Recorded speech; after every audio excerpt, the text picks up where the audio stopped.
ഉണ്ട്, അതിന്റെ ശേഷം നിങ്ങൾ പറഞ്ഞതുണ്ട്. ആദ്യത്തെ അതുകൊണ്ട് മൻസൂഖാകുന്നില്ല. പറഞ്ഞത് അങ്ങനെ തന്നെയുണ്ട്.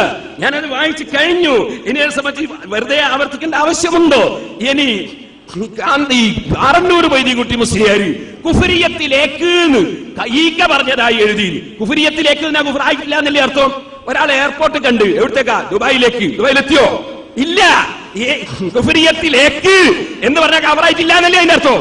അപ്പോ നിങ്ങൾക്ക് മലയാളവും മനസ്സിലാകുന്നില്ല, അറബിയോ മനസ്സിലാകുന്നില്ല, മലയാളവും മനസ്സിലാകുന്നില്ല. കുഫരിയത്തിലേക്ക് എന്ന് പറഞ്ഞാൽ തന്നെ അവിടെ എത്തിയില്ല എന്ന് ഉറപ്പല്ലേ? അപ്പൊ ഒരാൾ ടിക്കറ്റ് എടുക്കാൻ വന്നു, എവിടത്തേക്ക്? സൗദിയിലേക്ക്. അത് സൗദിയിലെത്തിയോ? ഇല്ല. കുഫരിയത്തിലേക്ക് മുസ്ലിയാർ പറഞ്ഞത് അതുകൊണ്ടാ. ഈക്ക വിവരമുള്ള പണ്ഡിതനാണ്, അദ്ദേഹം മറ്റൊരാളെ കാഫറാക്കുകയില്ല. ഉള്ളാളെ നിങ്ങൾ മറ്റൊരാളെ കാഫറാക്കുകയില്ല. അവരാരും ആക്കിയിട്ടില്ല, നിങ്ങൾക്ക് തെളിയിക്കാനും സാധ്യമല്ല. അതുകൊണ്ട് നിങ്ങൾ ഉരുണ്ട് പറഞ്ഞിട്ടൊന്നും കാര്യമില്ല.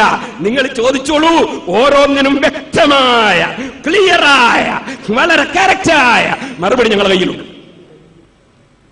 എയർപോർട്ടിലേക്കല്ല, നിങ്ങൾ എയർപോർട്ടിൽ തന്നെ എത്തിച്ചേരാം. ഇത് സിറാജ് പത്രം 1989 നവംബർ. എന്താ പറയണത്? ഖുർആൻ പരിഭാഷ തികച്ചും അബദ്ധജടിലവും തോന്നിമാസവുമാണെന്നും അത് എഴുതിയുണ്ടാക്കിയ വകയിൽ കൂറ്റനാട് മുസ്ലിയാർ മുർത്തദ്ദും കാഫിറുമായിട്ടുണ്ടെന്നും അന്ന് സമസ്ത സെക്രട്ടറി ഫത്വ പുറപ്പെടുവിച്ചു.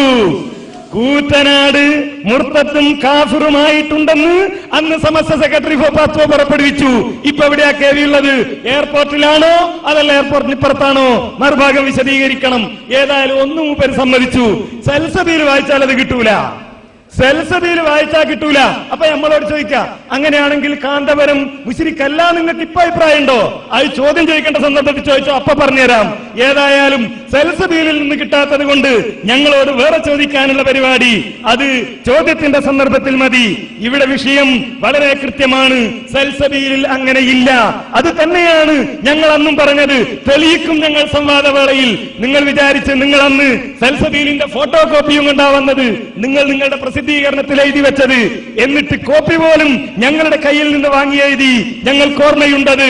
ആ ധൈര്യത്തിൽ തന്നെയാണ് ഞങ്ങൾ പറഞ്ഞത്. മുജാഹിദ് പണ്ഡിതന്മാരെന്ന് ആദരിച്ചതാണ്. ആദരിച്ചതിന്റെ ഒരു ചെറിയ സാമ്പിളാണ് ഇപ്പൊ കണ്ടത്. അത്